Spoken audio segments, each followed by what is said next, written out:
On day one, we observed a Baroque building which showed the conditions of surface architecture. Investigating the facades, we made key observations between traditional and newer construction through style and materiality.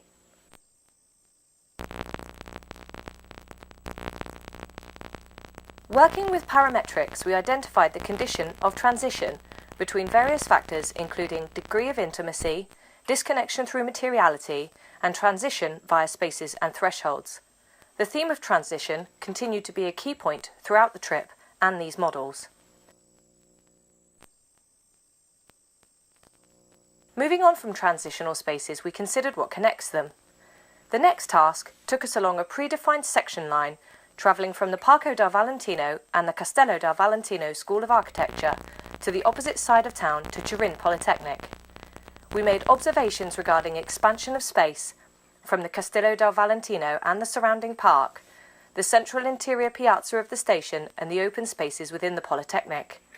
The section reinforced the idea of transition, as it followed a route from the wide public spaces of the park and the Polytechnic through narrow residential streets with a central open space containing the train, tram and bus stations of Puerta Nuova. The section line becomes an armature, connecting not only two major programs, but generating a central node of the transport hub.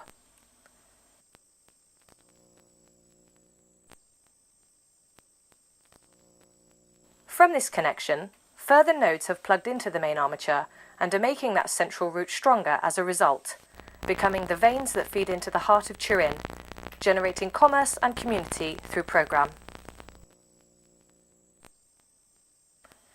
The third task took us to the Porta Palazzo market and how the community has created its own generators as far as income, support and accommodation interconnect and coexist to create a harmonious micro-community in what is a low-income area of Turin.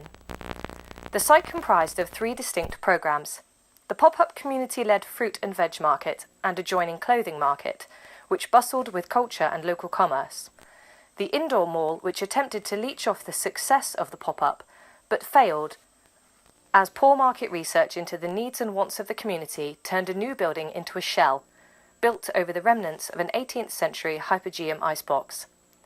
Overlooking the outdoor marketplace, the original indoor meat market, porous thresholds along its facade allowing multiple entrances, its materiality opaque and inviting. Wide aisles give people views of the produce, beautifully displayed with care and sourced locally to sell to the local residents. This model shows how the light canopies of the outdoor market and the translucence of the meat market create glimpses of intrigue, compared to the solidity of the redundant mall. Creating adaptable space would have provided the community with spaces to inhabit and change for their own purposes, creating a framework from which the user decides on the function, not the builder. To summarise, transitional spaces link to a central armature and create places for people to inhabit. Being able to adapt these places will create community-led design and a thriving, supportive local economy.